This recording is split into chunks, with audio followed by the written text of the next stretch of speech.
Don't have to do that.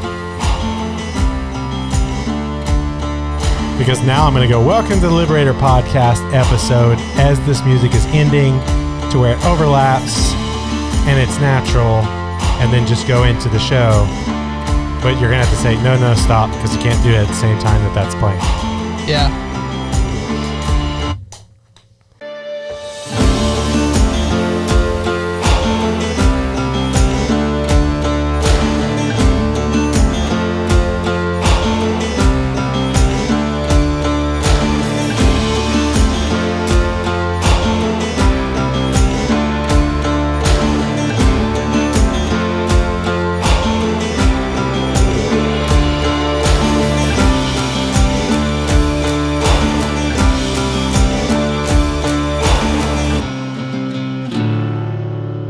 Welcome to episode number 33 of the Liberator podcast. I'm with James Sibelman and Sam Riley, and episode 33, and we finally have the Free the States gear store up.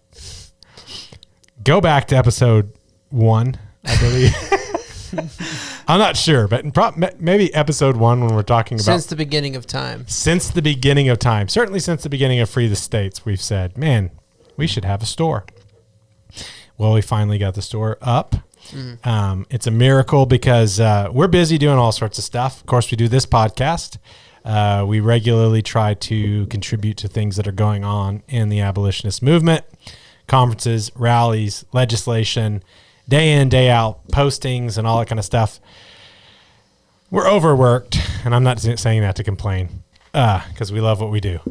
But we finally got our act together, and we have our store up. Yeah. Do we have the ability to ship stuff to people? We're doing that? No, but you don't need that. We'll figure that out by tomorrow. No, people are watching this are like, wait, I ordered something. If you ordered something, it's on the way. Yes. We're filming this on Monday, and we had our first day today. Good number of orders. Thanks for all of y'all. Yep. We just realized, oh man, this means that every day we're gonna have to come in here and we're gonna have to fill orders and send them. Well, that's part of what it's a joy. Sonia's going to be helping out with when she gets here. So. Yeah, so we're gonna have more helpers. Maybe if the store does really, really well, we can actually hire someone full time to run the store. That'd be great. But I put it out as sort of like as though it's a pain point, but actually it's a joy to know that good, solid, quality abolitionist stuff is going out all over the country. And there's a discount on the store. That's true. If you are a monthly supporter, $25 or more a month, and you get, what is it, 25% off? 15%. That's the one. Yeah. I wish we could do 25. The reason we're doing 15% is just one, we have to make sure that this store functions and can continue to add more and more things, more and more gear, better and better stuff. And so we're trying to have a mind on making sure that it is profitable. I have been a part of stores in the past which existed solely for the sake of resourcing the abolitionist movement, and that's what this gear store is meant to do also, but so that it also doesn't die. We are charging reasonable prices, but at the same time we wanted those prices to be as low as possible, but also because we know that so many people are supporting us monthly, just supporting the nonprofit work that Free the States does. We've talked to people and we figured it out, and we're like, we can do this. We can offer our monthly members and supporters 15% discount, which takes I can't remember all the prices, but like our signs, which our signs are super legit, top of the line, 31 by 48 large vinyl sticker signs. They're $28 a sign, which is already the cheapest that you can get a sign, an activist sign, pretty much anywhere. But for our members, they'll be like $25. And so if the shirts are 20, our members will get them less than 20. So we're trying to make it cheap. Hopefully we can keep our prices pretty cheap like that. Yep. But we got some stuff out here. Yeah, lots of other cool stuff. We got this pamphlet. This is one we've talked about this on the show before. Very excited about this one. A lot of people have become abolitionists already from this. It goes through the 5 tenets of abolitionism. Then tenet 4 is immediatism, and it goes through the 6 reasons why we oppose incremental pro-life bills. Then we go through the 5 reasons why abolitionists, the 6 reasons why abolitionists oppose pro-life bills, the 5 components of an abolition bill. People are like, what? All those numbers, all that stuff. Really good pamphlet. All that's within 20-something pages? That's right. And that's not even including the art, which is really, really good. Yeah. But basically, this one's like a really important thing. Really, this after we had produced this for the last conference, and then just seeing it get out there and different people really benefit from it. The number of people that say like, "Listen, I was kind of on board and I was kind of getting it, but once I got this pamphlet and I read it, really solidified it for me, and now I'm fully on board." And, this may be able to help me get my pastor, or my Sunday school class, or my family, friends and stuff on board. We're like, okay, we need to make sure that we're producing this pamphlet, super high quality. It's basically like a little book. I mean, it is a nice little booklet. And, we wanted to be able to order them in the numbers that we ordered them so that we could sell them for relatively cheap. So, it wouldn't cost people $5 a pamphlet or whatever. Yep.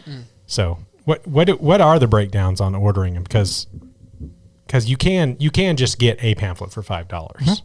Yep. So we got one pamphlet for $5. We got 10 pamphlets for $30, 25 for $50, 50 for $75, 100 for $120, or 250 for $250. Yeah. So you have no excuse not to just buy 250. Yeah. Because that makes them like $1. No good reason not to. Yeah, it's like $1 a piece. Yeah. And so, and it's a great pamphlet. And the reason that we want it out there is that we really do believe that the ideology of abolitionism and its application, when laid out in a pretty clear, cogent manner, is going to be convincing to any reasonable Bible-believing Christian. Yep. And so, in our whole mission to convert people from pro-life to abolition, this is a very key. Basically, this is why this store exists. We had this pamphlet. We wanted to get the pamphlet out. Yeah. And we wanted to be able to get it out in the numbers that we getting it out. Yep. So it's the main sort of thing there. We got the pamphlet. We got some sweet drop cards. Some of you may have seen these. We got the traditional drop card idea, little bitty things you keep in your car, in your wallet, your purse, or whatever, and you just take them with you throughout the day. Actually, I used to be just like upset, like I drop cards on cards. Like I dropped so many cards that like the places that I went, they're like, we know, we've got your cards. But, so it was one time when I was in an abolitionist conference where I thought there was a really sweet spot like on this shelf, and I dropped the drop card and it landed on another drop card. I was like, I think we're... it wasn't one that you had dropped. And it wasn't one that I had dropped. Yeah. It was like somebody else from some other state. We're in a state. Yeah. But anyway, I used to have like a quota of 100 drop cards a week. I try to go through 100 drop cards a week. Yep. It was really hard to sustain that just for the wallet. But now I find what's really cool is I'll wear an abolitionist shirt, and when someone comes up and says, "That's a sweet shirt," blah, blah, blah, I always have drop cards to give to them and give to people like fast food restaurants and so on and so forth. Yep. But and the kid at Buc-ee's. Yeah, the kid at Buc-ee's recently. Yep. Now there are different things. We're selling the drop cards to people, and we're leaving it up to them where they drop them. Yep. And we can't really make any recommendations, but there's all sorts of great places to drop cards. Yep. And each one of these connects to an article. I don't know if you probably won't be able to see this on the camera, but each one at the bottom goes to a URL, and the URL explains the concept further. Yeah. And then each one has a gospel presentation. These articles, they're on our blog, and we also have them here on the store. We have a kind of a store blog as well. We just put the same article into it. Good stuff. Good gospel presentation at the bottom. So leave these everywhere, and let the Lord. Yep, it's amazing. The house. I mean, there have been people you meet at conferences, and they're like being active in the movement and getting involved, and you're like, so how'd you get involved? Like who invited you? And it's like, well, I found a drop card in a bathroom stall. Like the Lord works in mysterious ways.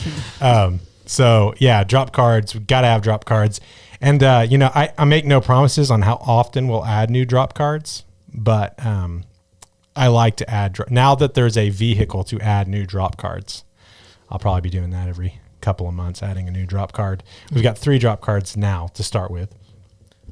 Yep. We've also got these stickers. So this is kind of more of an indoor one. It says "Equal rights for all humans."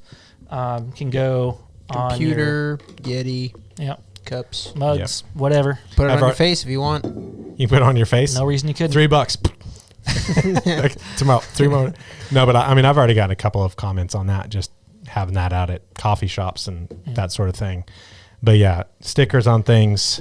We couldn't afford to print on the actual things at this point, so just print on stickers to put on things.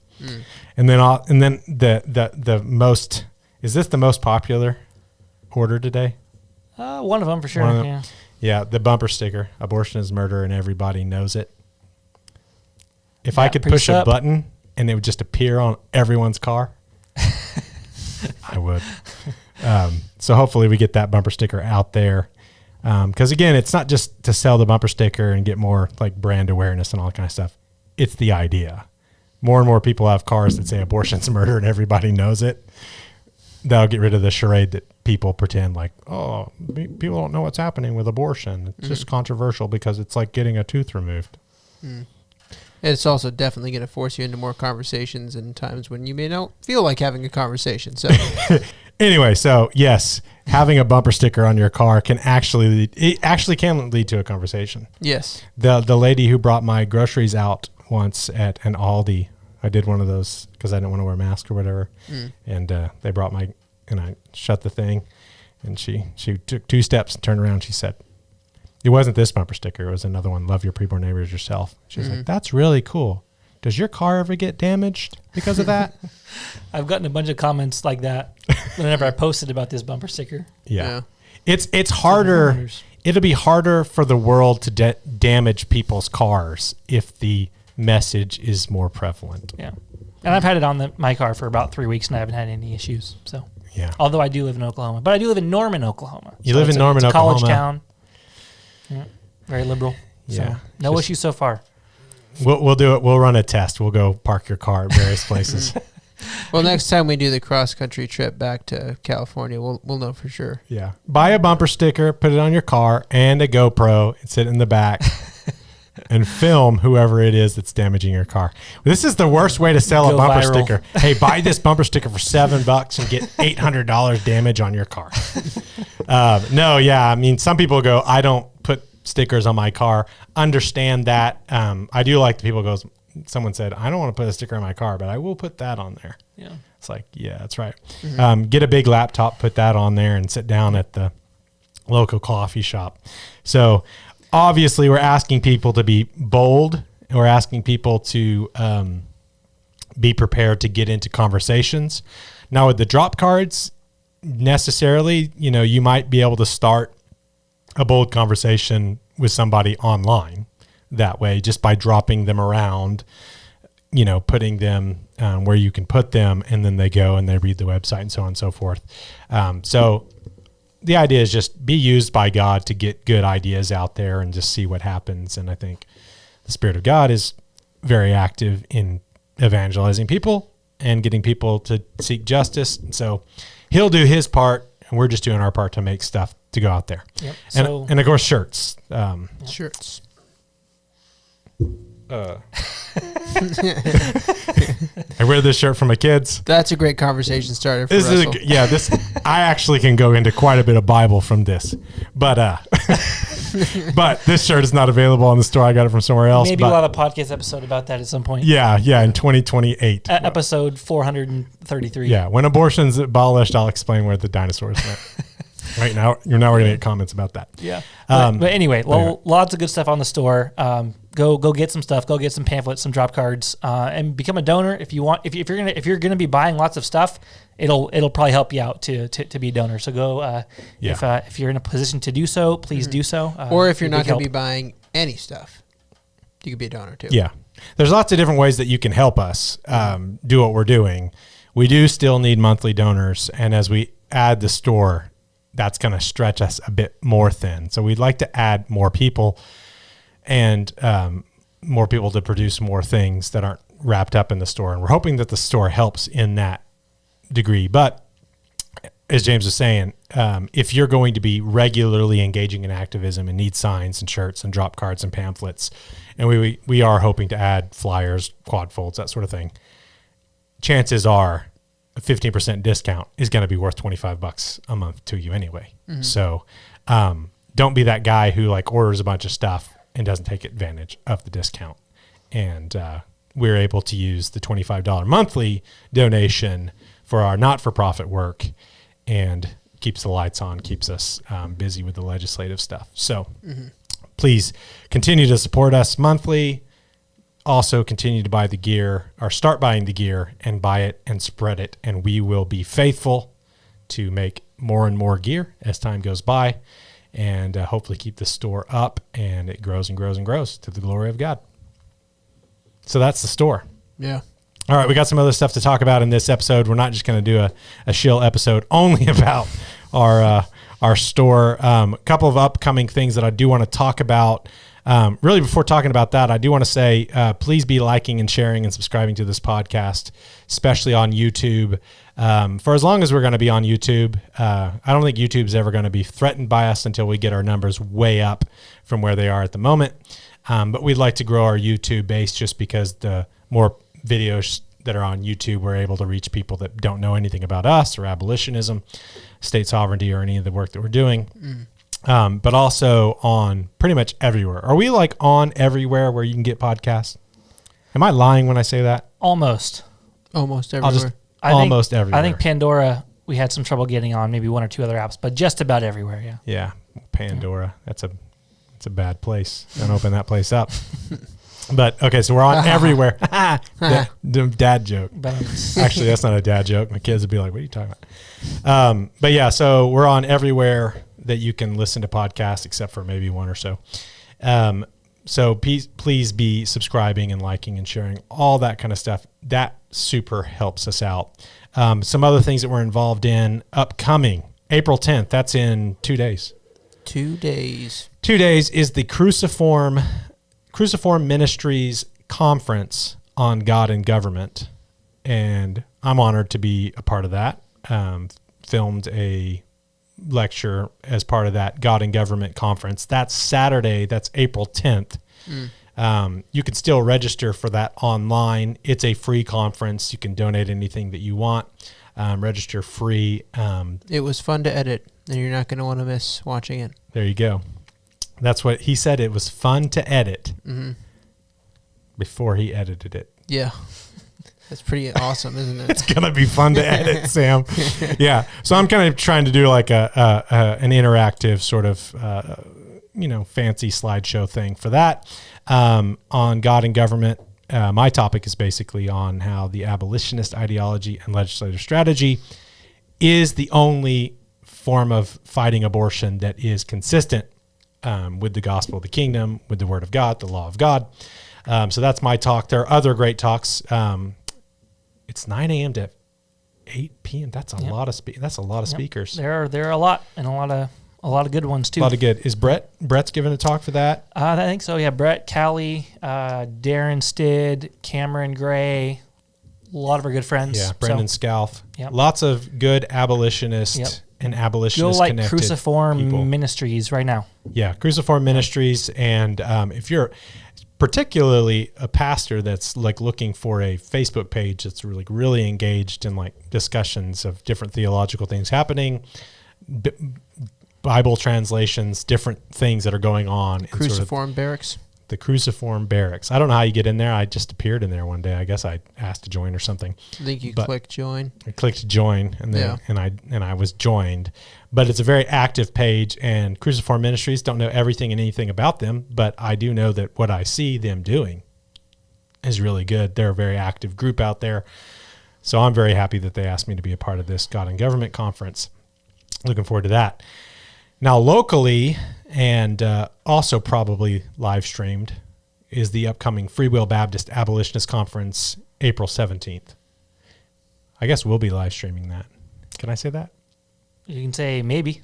We will maybe be live streaming that. If we're not live streaming that, we'll be recording those sessions. Yep. Again, that'll be myself. That'll be Tim Gillespie, Sam Ketcher, Kelly Green, Callie, the notorious Free Will Baptist, Yeah, C.R. Calley. C.R. Calley, that crazy Reformed Baptist guy from Texas. No, he's Free Will now, Russell. Oh, I couldn't even joke and say who's Free Will.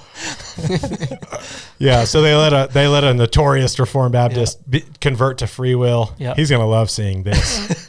But yeah, also Joseph Silk, Naomi Jones.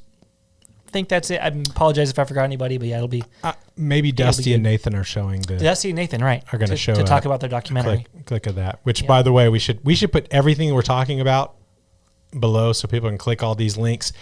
We're bringing up all this because there's just a ton going on in the abolitionist movement, and since we don't have a special guest on today's program, we wanted to make sure to cover some of that. Yep. And in future episodes, we'll go back to some of the guests, but. Yeah. So go like Crucifer Ministries, go like Free Will Baptist Abolitionist Society. Yep. Those two things. Do it while you're listening. Do it right after this. You're done listening to the episode, but go do it. Yeah, because a lot of the work that's being done, it's just we're all sort of a community, and that'll shift us to something that we are going to talk about in this episode, and that's like the work going on in different places around the country, and how when you see different abortion abolition groups or abolitionist groups doing work, it's just really important that we all support one another and that we help each other. We go to each other's things to the best that we can, that we help each other, support each other financially, support each other with likes and shares, and just kind of create as strong and unified, cohesive of a movement as possible, because we're really starting to gain ground. And one of the things that I think that I'm not fearful of, but having read enough history and studied enough sort of just general sociological stuff, people tend to, as things get bigger, become fissured or rivalrous or competitive, and different people swoop in and different ideologies get expressed, different people do stuff. So we're nearing the period where I think that abolitionism is coming to the fore in our culture, where it's become an actual lobby group, not like Free the States as a lobbyist group, or Abolish Abortion Texas as a group, or Operation Save America as a group, or End Abortion Now as a group, but like there's a group of people out there that are abolitionists. They believe certain things, they vote for certain things, and they don't vote for other things. They support certain bills and they don't. And I think that's becoming clear to legislators, lobbyists, media outlets, pastors, denominations, and so on and so forth. They're having to come to grasp with the fact that there's pro-choice, pro-life, and now abolition. So a major sort of success of the movement in the decade that it's been around, that we've gained a seat at the table. It's still a small seat, and I think it's still, not commonly known to everyone in the world, sort of like pro-life versus pro-choice is known to everyone in the world. But, in certain areas where abolitionists have been working very hard, like in Oklahoma, they know there's pro-lifers, abolitionists, and pro-choicers, and the pro-lifers and the abolitionists are almost as different as the pro-choicers and the pro-lifers. Yeah, and that's not just Oklahoma. There's a lot of states where you could say that there really is a force. There is an abolitionist movement that the politicians, whether they're on board or not, they have to respect and react to that movement. And it might be a good segue into our next part of our show here. Yeah. But that could be said about Indiana. It could be said about Texas, Idaho, Arizona, Missouri. Man, that Missouri conference or the Missouri rally that Sam and I were at a few weeks ago, really encouraging. Yep. Just how many people showed up. Like, yeah. I didn't, there hasn't been like a major, super active group, but just like in the last couple weeks leading up to the rally, there was 2 churches put on an abolitionist conference. Mm-hmm. I'd never heard of the church and the pastors before that, but they're just popping up everywhere. Abolitionist pastors, churches, conferences. That was put on by Josh Jenkins and his church, and just lots of stuff happening. And the most recent one was in Texas. So there was a rally in Texas last week. Man, feels like it was a long time Time does ago. Fly. Wait, was it last week? Or I think it was last week. Yeah. Holy smokes. So there's just tons of activity going on all around the country. And recently, as in last Tuesday, Feels like a long time ago. Yeah, last. Except we are sure it's last Tuesday. Last Tuesday, Sam and James were down at the Texas State Capitol in Austin, which James and I were there the week before, just to talk to legislators and try to spread stuff around then. Yep. But this was Tuesday for a big rally. Abolish Abortion Texas put together a big Abolish Abortion Texas rally. Is that what they call it? And it had a good group out there. How many people were out there, you say? Anywhere between 800? Yeah. 400 or 500. 400 or 500, which is pretty good because it wasn't like super advertised. But so I think it was mainly Texans that were there. So a lot of folks showed up, and you had sort of the Bradley Pierce spoke. Wesley Thomas was, I guess, emceeing the thing. The sponsor of HB 3326, Brian Slayton. Mm-hmm. Pretty impressive, that guy. He's doing some good stuff. Yeah. Pretty fiery. Yeah. Oh, yeah. The week before, I had actually poked the head into office and talked to his aides, and they all seemed very cool with abolition and not sort of ashamed of us, which I thought was a good sign. And they were just like, yeah, I mean, why don't the rest of these Texas pro-lifers want to treat abortion like murder? I don't understand it. Yeah. Slayton is famous for putting forward a bill basically saying we're not allowed to name any roads or monuments in Texas until we vote on the abolition of abortion. Yeah, an amendment to the Texas House rules, yeah. Yeah. Yeah. So pretty awesome. I love that. I think that should become a feature everywhere. You know, abolitionist legislators should be doing that everywhere. Yeah. But anyway, so they had a rally for HB 3326. Okay. And one other note about the crowd, real quick. Uh-huh. A lot of the usual suspects, all of our Texas abolitionist friends, a lot of new people too, which is really encouraging. Including, I won't out them because I don't know if how much they want to be outed, but basically an entire Students for Life club at one of the biggest colleges in Texas.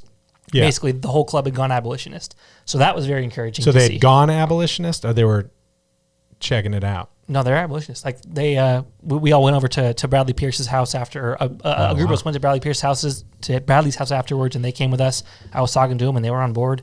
It was a big state school. No, not a state school, but a big school in Texas. And the whole club went abolitionist. So that was really cool to see. Yeah, the week before when I was talking, I talked to a couple pro-lifers there that were at one of the universities in Texas, and this needs a whole video to itself. Yeah, and it was just very revealing. I mean, they basically just straight up told me, they're like, "Wait, so you're those people? We've been told that you're this and this and this and this, and that you believe this and that's not true." And I had to set some things straight.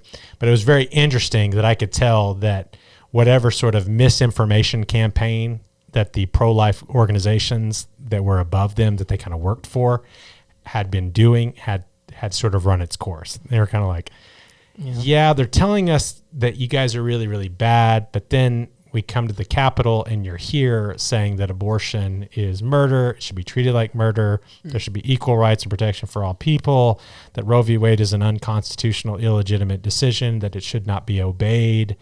And we're thinking, isn't that what we believe? And then all of our pro-life lobbyist leader organization heads are like, don't talk to those people, they're Nazis, or whatever they say about us.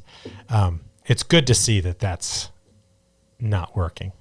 So Students for Life group in Texas was there. I'm sure there were a number of sort of people that were, just generally anti-abortion, pro-lifer people. Did you see anybody like holding like signs that you're like, pray to end abortion? Yeah, there were 2 or 3 of them. Yeah.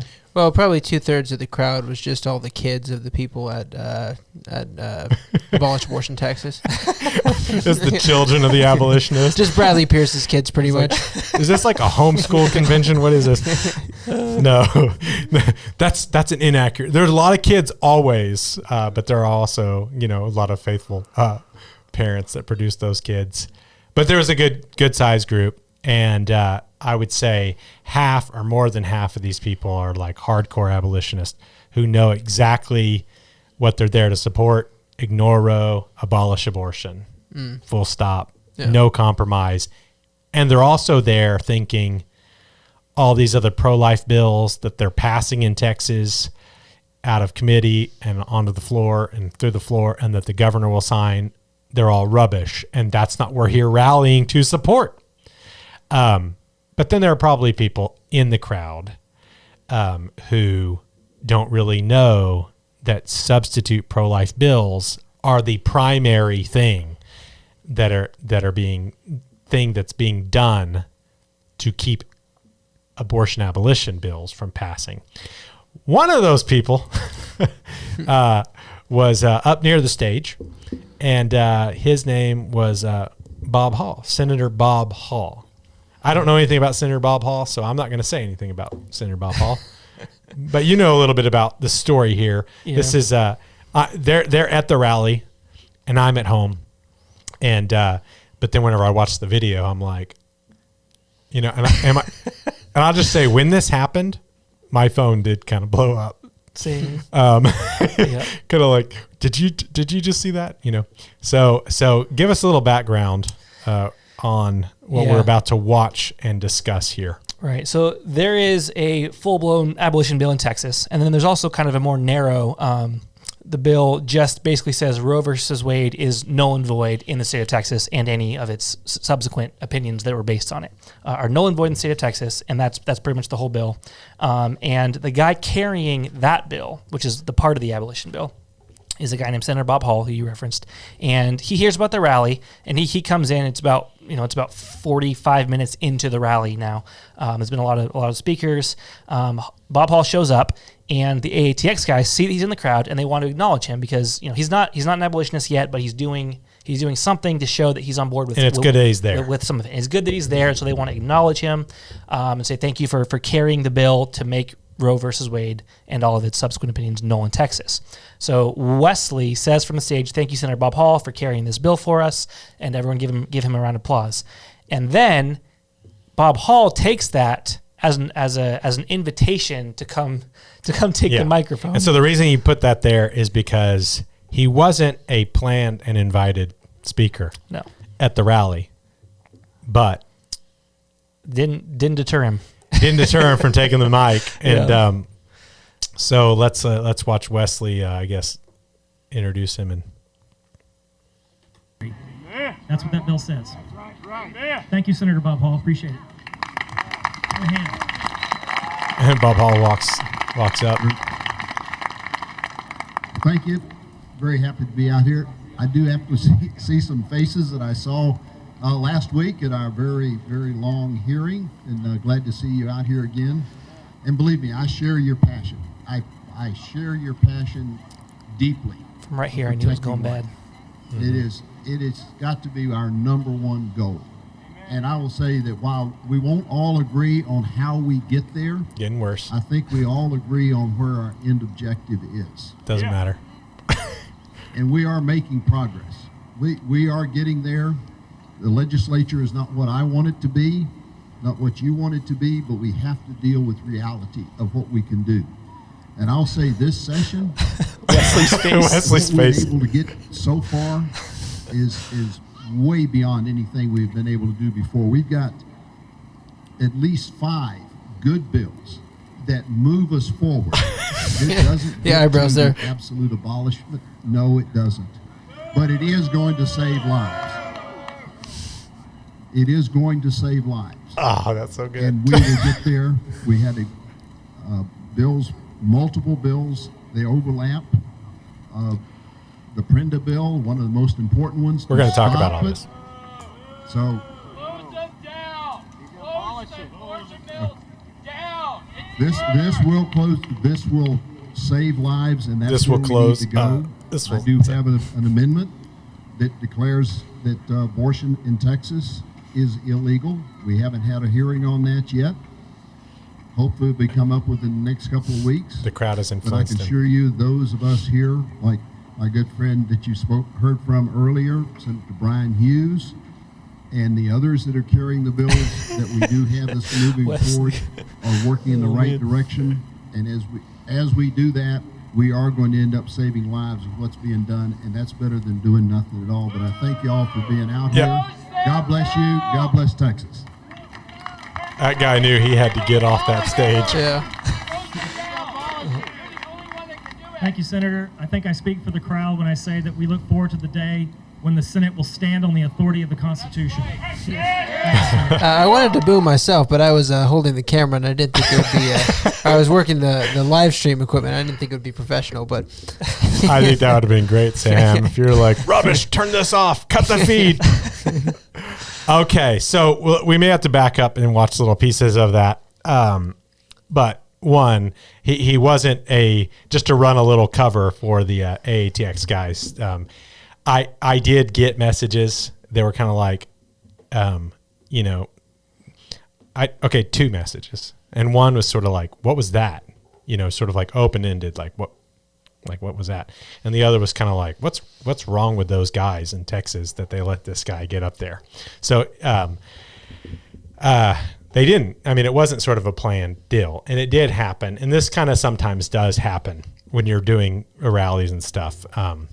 One of the rallies that I ran in Oklahoma, we had a guy, and he had just become an abolitionist and was very excited and very supportive of the bill and kind of new up-and-comer. And this was while Donald Trump was running for election, and he got up there, and he just totally misjudged. And he thought at the end of his talk about, like, getting Donald Trump to come to Oklahoma to, like, support Joseph Silk's bill, at the end of this talk, he just started going, "We want Trump.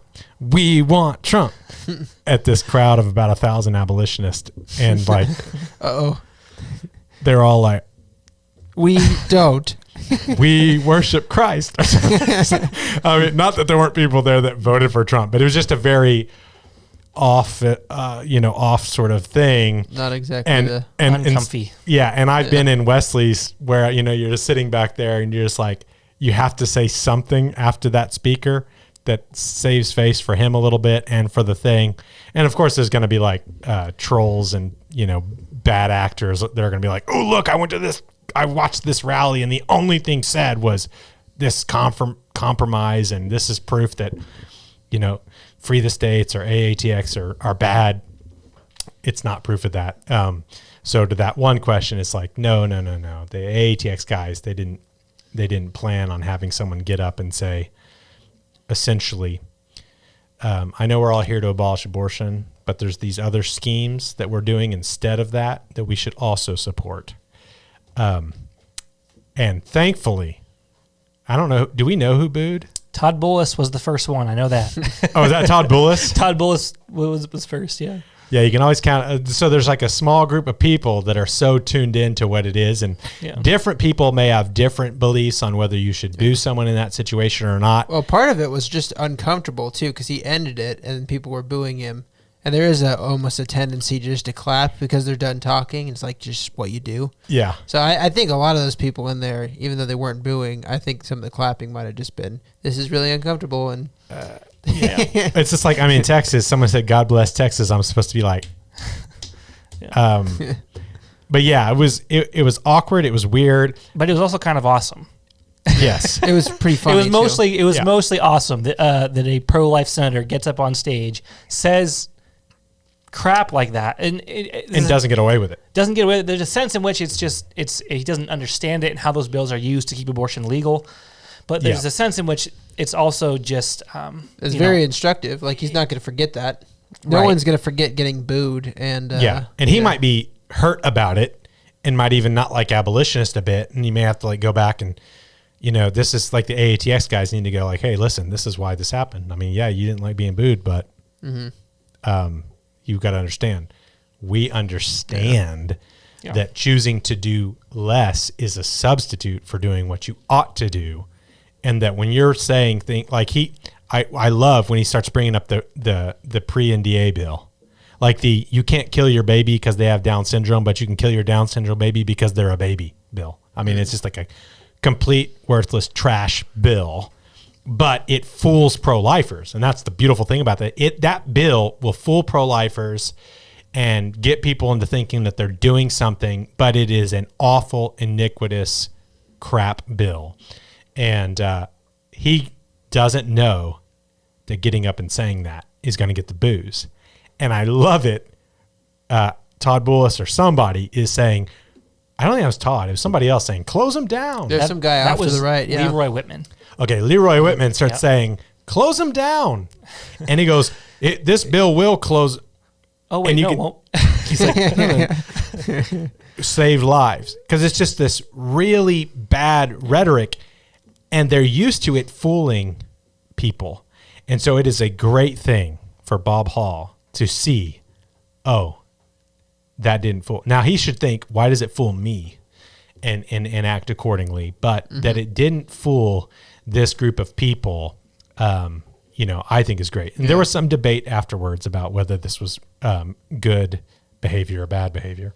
It was great. Not among us. Out there. Yeah, I saw people debating on Facebook, and they're like, this is why you guys aren't going to get anywhere. And I'm like, no, this is precisely why we're going to get somewhere, or actually that we are getting somewhere. Politicians can stand up on that platform and say all sorts of nonsense for 48 years. That pro-lifers just go, you tell me where to vote and send money and I'll do it. And that's changing is a excellent sign. Yeah. And I mean, just on top of all that, I think the left gets politicians in line with what their activists are. Like, their activists act in a certain way and their politicians are the product of that. But pro-lifers are weak on their politicians. Oh yeah. So we get terrible politicians. Yeah. And it's not just saying act badly, it's just saying act consistently. Tell them what you think about the things that they're doing. Yeah, that's not saying we should act like leftists, but being strong on what they have to do is a necessity. I think politicians on the right don't have to pander because the people aren't really holding them accountable to anything strong and consistent. Like, they're literally able, and if you think about this very hard, it'll just make you want to, I don't know, go punch something or whatever, but they're literally able to say, as a legislator, I believe life begins at conception, that God instituted government to protect life, and I'm here to tell you that if a baby survives an abortion, the doctors that were going to abort them have to also help them. Yeah. And pro-lifers will show up in droves to support that bill. And the leading pro-life group in Texas will give the author of that bill like their Courageous Defense of Life Award of the year. It's literally, you have the right to kill babies up to the point where they would live on the outside of the womb, but if you don't succeed, I mean, it is a pro-abortion bill. Yeah. It's pro-choice for abortion. Doctors are allowed to do abortions, blah, blah. The only thing is if you stink at killing people in the womb, you have to also help them. And that is surrounded by so much pomp and circumstance and, logos and rhetoric about loving them both and all that kind of stuff, that all these people show up and support it like it's this beautiful, great thing. When really, among even those groups, if someone would just sit down and explain how not only wicked, but just how short falling that bill is, it just doesn't go. Yeah. I was actually talking to probably another name guy I won't out, but he was a good guy. I think he was a Republican communications strategist, a Republican House communications strategist in Texas. And I had about half an hour conversation with him in the Capitol. And one of the things he said was he acknowledged, that bill was totally for show, just to get pro-life votes. Like, it's not going to do anything. Yeah. A Republican strategist in the Texas House was telling me this. He wasn't an abolitionist. I was debating incrementalism with him, and he was saying, we should support abolition, but also do the incremental bills as well. But even he acknowledged that bill was, it's just all for show. Yeah, that guy killed the Abolition of Abortion in Texas Act, so he had to pass something else. Yep. And so we had to surround him with a bunch of people and take a bunch of pictures and give him an award and say he's a pro-life hero because, but we're not evil. Yeah. No, you're freaking evil. You didn't out him, so I don't know who you're talking about. But that guy, if he's involved in that, the people who do that sort of thing and know what they're doing and that they're deceiving people and that it's all to justify not doing what they're supposed to do, are evil people doing evil things. And they need to be exposed and booed. Now, I'm not saying that Bob Hall is for sure evil. Yeah. And that's one of the things Wesley told me actually afterwards was he was like, man, I'm really mad that Bob Hall did that. Like, that was awful. But I kind of wish it would have been a worse person because I actually kind of like Bob Hall, and he's probably the most conservative member of the Texas Senate. He's good in a lot of stuff. Yeah. So he's not the worst member of the Senate. Like he actually showed up to most guys wouldn't even show up to an AATX rally. So this is the best member of the Texas State Senate, the best of the best, the most conservative, the most Christian, all that stuff. And he got booed by a bunch of abolitionists. Which is what you totally expect. And it's not because abolitionists are bad. It's just because the best of the best.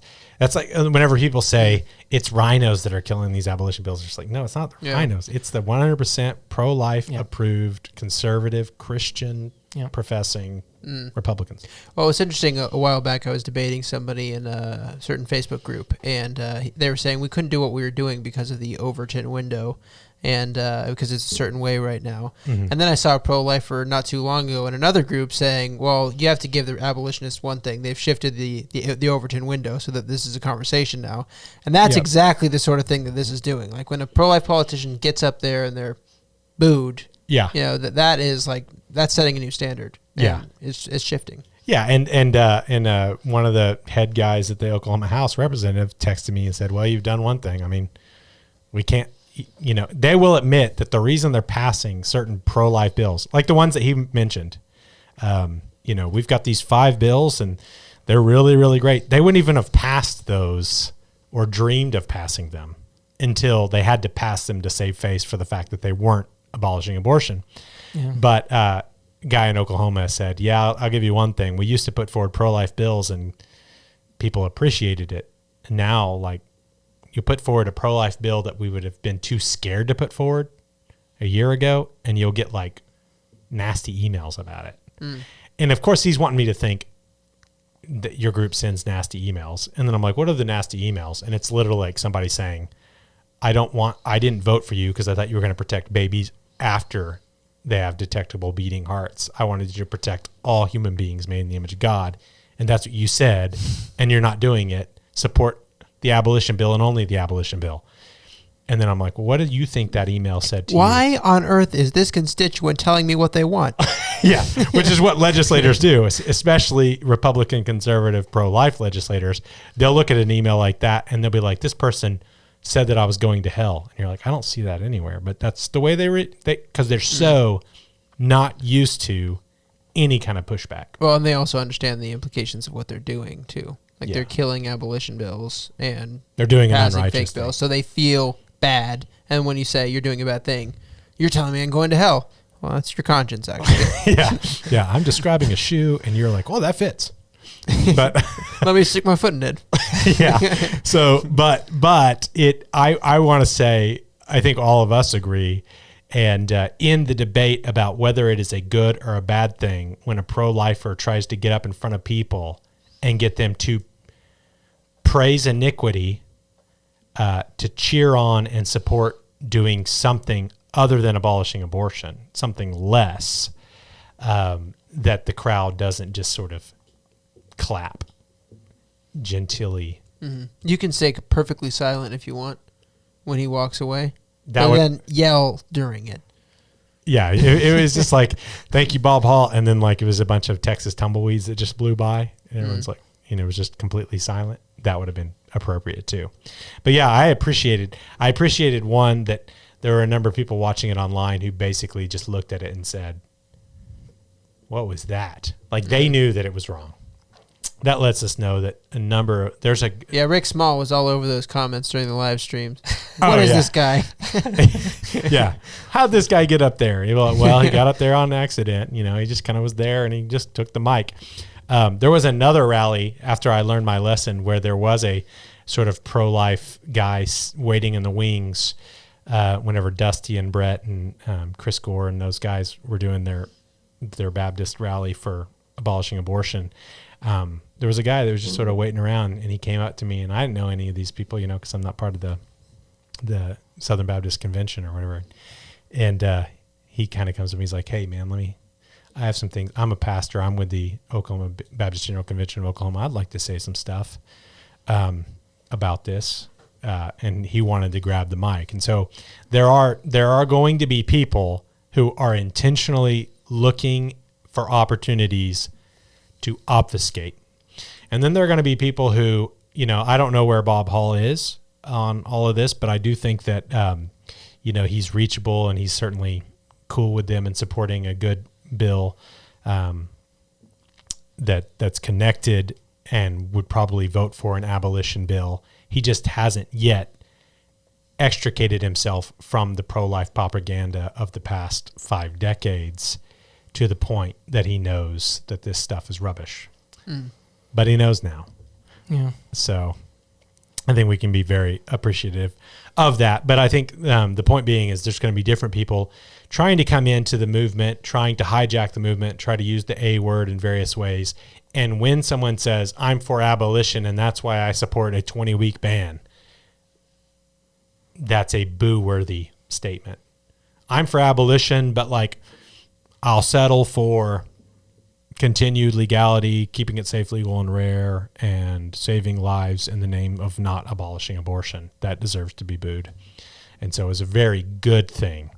It indicates for us, at least, that the movement is doing well there in Texas and elsewhere. Anything else? So after that, who spoke after? I forgot. I know Jeff Durbin was right before. Because Christina Harhoff came afterwards. Christina I think was next. Yeah. Yeah. Yeah, because I saw some comments. Christina was great. Yeah, really I saw some comments that were sort of give her the extra minutes from that guy who was before her. I was like, yeah. I hope that he stuck around to listen to some of the rest of that, and I hope that the guys are able to get some more time with Senator Hall. Yeah. And get him more on board. I spoke with his aide. We all, like in Oklahoma, we had the rally outside and then we all went inside the Capitol. I spoke with his aide for about 10, 15 minutes. Sam was there. Jacob Ross Miller was there. And his aide was really cool and listening. I gave him a pamphlet. The aide was really impressed with your artwork. He was like, man. He wanted one of our shirts, too. Yeah, he was asking about the shirts. You're like, we're going to have a store up. Yeah. We could say in a week. We've been saying in a week for about 3 months. And Jacob Ross Miller was like, yeah, right. Well, take that, Jacob Ross Miller. The store's up, and your picture's on it. Yeah.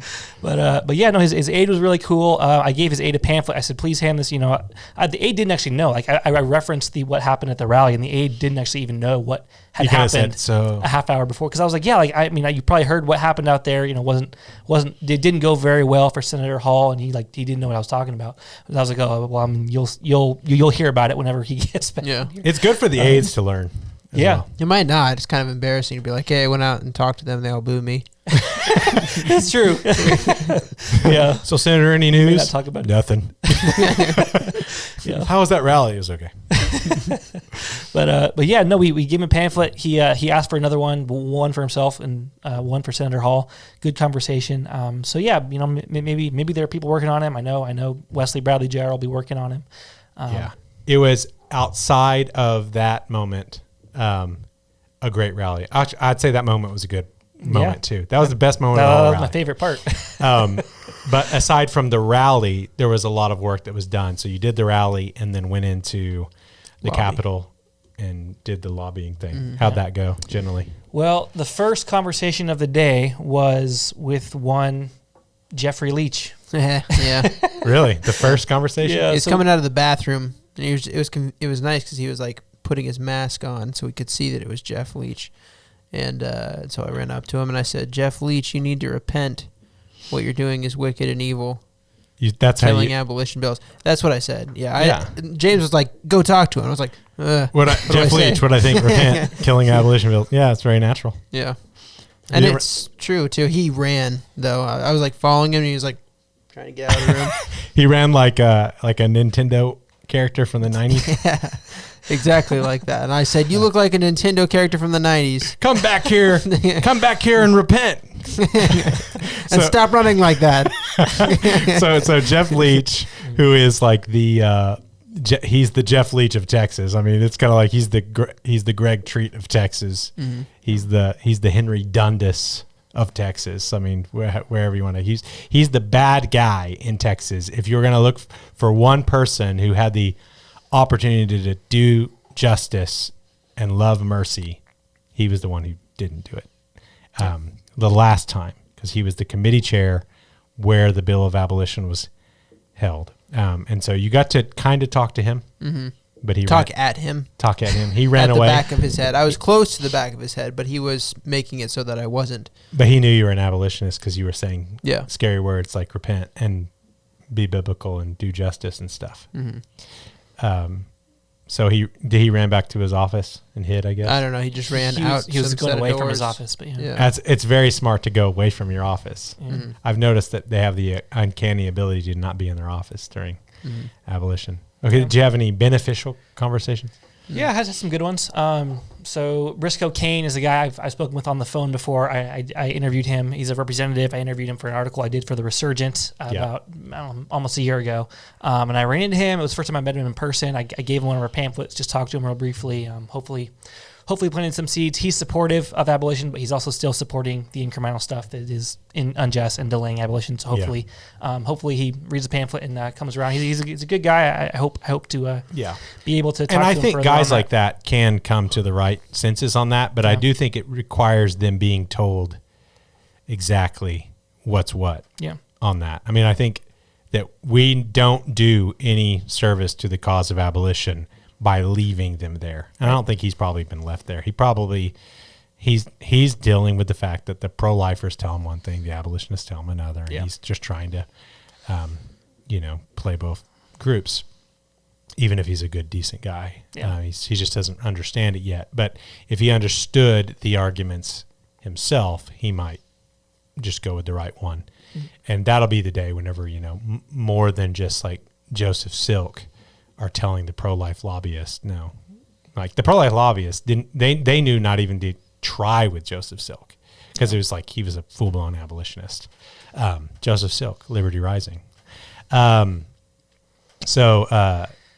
talked to some aides and so on and so forth. I did get to talk to Jeff Leach's aides like the week before, and it was very clear that they were super triggered about abolition. Like they like the idea that the legislator that they serve is a warrior for life. And it just doesn't make sense to them that hundreds or thousands of people would think that he's a bad guy. Like I could tell but at the same time, they were fully aware that, Jeff Leach doesn't want to abolish abortion as murder because he doesn't want to treat it like a criminal act. Right. Still dropped off the pamphlet for him. Yeah, there were a few other good conversations, mostly with aides. Most of the aides, as Sam was fond of making note of, looked like they were dying inside. With every conversation that they had with abolitionists. They did. They looked like they were dying inside. What does look like dying inside look like? It's kind of very very vacant look. It's like that. Like they're dying inside because they're tired of hearing the same message. Yeah. And they're paid to kind of hear it and then convey it. An important side note thing is just when you're in the position where you think, okay, this person's seen and heard a lot of abolitionists, you reinforce them by saying, I agree with the abolitionist, and then tell them something that they can generally take and understand. You just try and understand where we're coming from. We love Christ. We love our preborn neighbor. We're not trying to be burdensome. How's your day? And try to let them go home thinking, man, I talked to all these abolitionists and some of them were kind. Take the opportunity. When someone's dying inside, they generally want to attempt to turn that around a little. I was just observing for a lot of it. James was talking to them, and I was just observing that they did seem to be dying inside. But you pulled out the dying inside meter, and you're like, "Yep, this one's a goner." Maybe I should use that as like an opening. Hey, you appear to be dying inside. Yeah, I'm sure it's a much happier day when everybody who comes to the office is just coming to be like, here's some flowers and some candy, and I just want to thank you for being such a champion for Jesus here at the Texas State Capitol. And you got all these people coming in and being like, the Lord God Almighty is not happy with the legislature's failure to do justice and love mercy. Like, who am I working for? Do you have any cookies at least? Are you going to give me something? Haven't you read any websites on how to lobby? please, can I get some cookies or something if you're going to tell me that? It would be funny. They start handing out legislative lobbying organizations. This is how you're supposed to do this. You're supposed to like butter us up and get just a little bit from us each year over a 10-year period. What are you guys doing jumping to this so early? Yeah. So some good conversations, but mainly with aides. Yeah.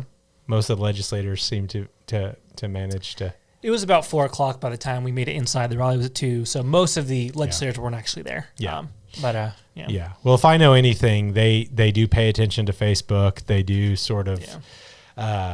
They're mindful of what's going on, because the number one thing I think they're concerned about is who said what about me, which makes sense because they have to win a popularity contest every.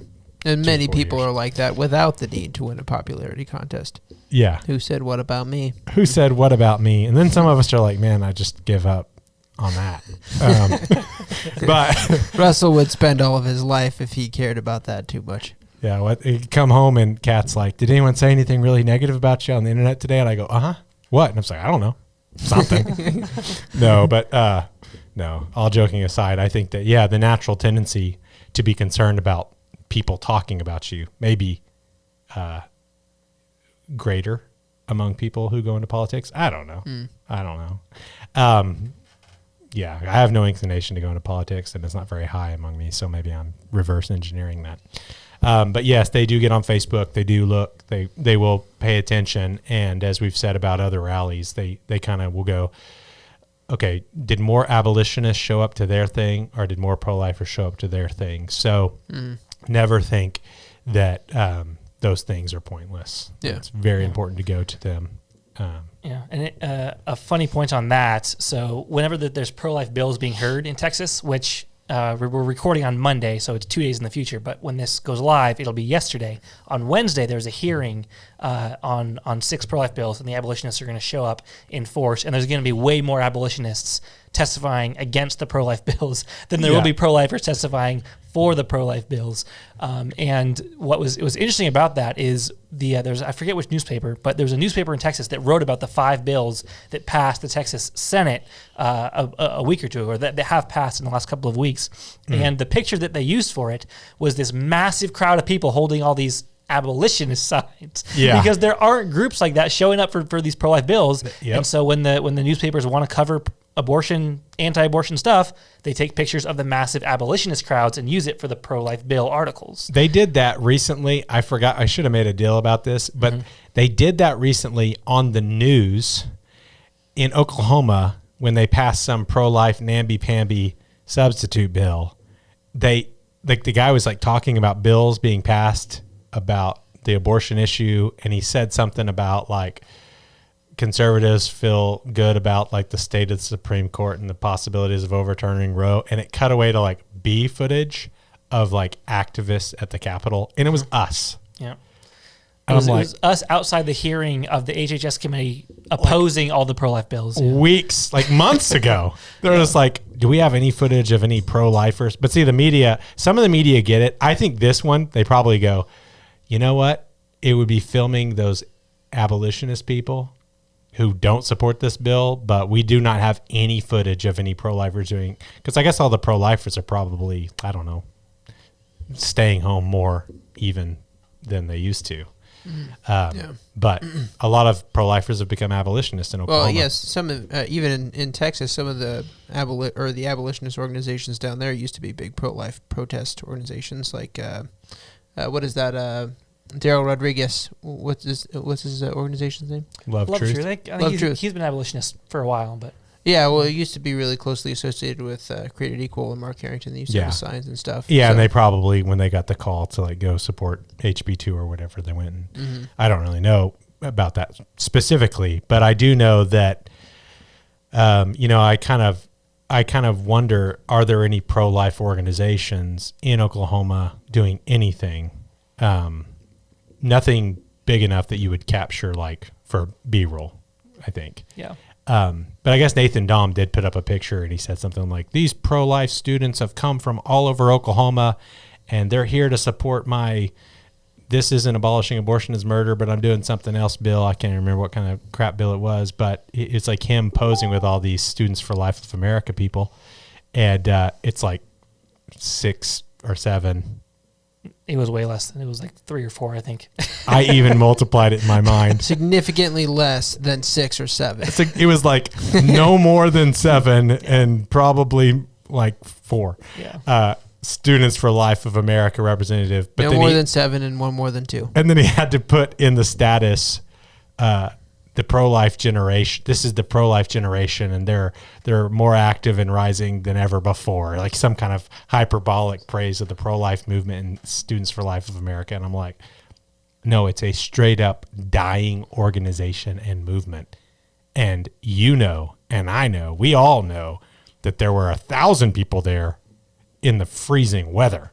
And you were hiding in your office and you broke your whatever appointment with us. So it's like, this is a guy who darn well knows that there's a lot of abolitionists and it's a movement that's growing and that we're actively engaging the legislature on behalf of specific pieces of legislation for specific reasons. And yet he's putting up a picture and pretending like the pro-life movement is doing well. So, I mean, but this all works together, and over time, that's why if Nathan Dahm ever wants to run for any kind of political office, he's not going to get the support of hardcore Christians who hate abortion. I wasn't planning to say that in the show, but leave it in. So anything else to say about Texas before we wrap up this episode? We should have everybody call Stephanie Klick. Phone number should go right about here. Stephanie Klick. Stephanie Klick. Here's this phone number. She is the chairman of the committee where the Abolition Bill has been assigned. She has not put it on the schedule to be heard yet, so we need to bombard her office with phone calls, try to get that bill heard.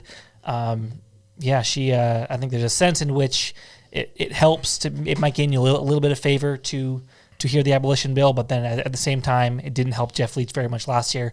So she probably just wants to nip it in the bud, not even let it be heard. Yeah. But we need to bombard her, make sure that she's not able to do that, at least without having a voicemail that is going to keep her office occupied for the next 3, 4, 5, 8 weeks here. Yeah, they need to know that there are consequences, and they are constantly judging this stuff. I mean, they really are. It's pain points, and politicians thinking that. They're like, well, what is going to hurt my future political chances more? Like, where am I getting the passion, the outrage? Like, who do I hear from? So, yes, Stephanie Klick, call, leave a voicemail, email, basically just say, we want to hear the Abolition of Abortion in Texas Act. HB 3326. And that's what we want to hear. We don't really care about these pro-life bills. We want to hear this and only this. And even if she says, okay, I'm getting a lot of this, but my Texas Right to Life friends are telling me they got my back and they'll protect me and everything, and we got all this whole scheme worked out to try to stop these people, it's going to have an effect on her mind going forward that this happened. Be nice, be kind. Don't call her up and be jerks or anything. But she needs to know, the other legislators need to know, and then some of these lobbyists need to know that they're no longer fooling people with all these other bills. Because this will be how many? This is 5 more or 6 more bills, pro-life bills being heard? Yeah, her committee is hearing a whole bunch of pro-life bills yesterday. Yeah. Maybe in that call, maybe mention that a senator who got up at a rally in front of 500-600 Texas hardcore conservative Christian people, he gets booed off the stage for supporting these bills. Yeah. So they need to know that there's a different distinct group. It's not just pro-lifers, pro-choicers, save babies. I get cheers from pro-lifers. Kill babies. I get cheers from pro-choicers. Whatever it is, they need to know that there's a group out there. They're watching. They're paying attention, and are not happy with the schemes. That's your action call for this episode. The other thing is we'll end, I guess, where we began in saying, support all the stuff that you can, whatever local abolitionist things going on, abolitionist organizations, Free the States. We ask people to support us monthly. We try to get enough monthly members so we can continue to do what we're doing. and also to do more of it. The more supporters we have, the more that we're going to be able to do. Mm-hmm. We're going to be giving away a piece of art, original piece of art. Now, in honor of the store going live, I've been holding this one back. Hold on, I'm going to grab it. I think there's always an attempt to get the artwork from the seat, and it never works out. Just like, I can't get it. Yeah. It's like, why do I have it on the wall? You can't see it in the set, can you? So this is, it's hanging on the set to remind us of it. So this is an original pen and ink drawing. It says abortion is murder and everybody knows it. One of our sort of standard catchphrases here at Free the States. And this piece of, this drawing was done for the drop card that is now available. So there's the small colored version. And so, you know, it goes from doing something like this to something like this so that tens of thousands or hundreds of thousands of them can go out in the culture. And that's all made possible in part by keeping me able to sit around and draw. Now, I guess we could do them less artsy, but while you're paying me, I will continue to draw.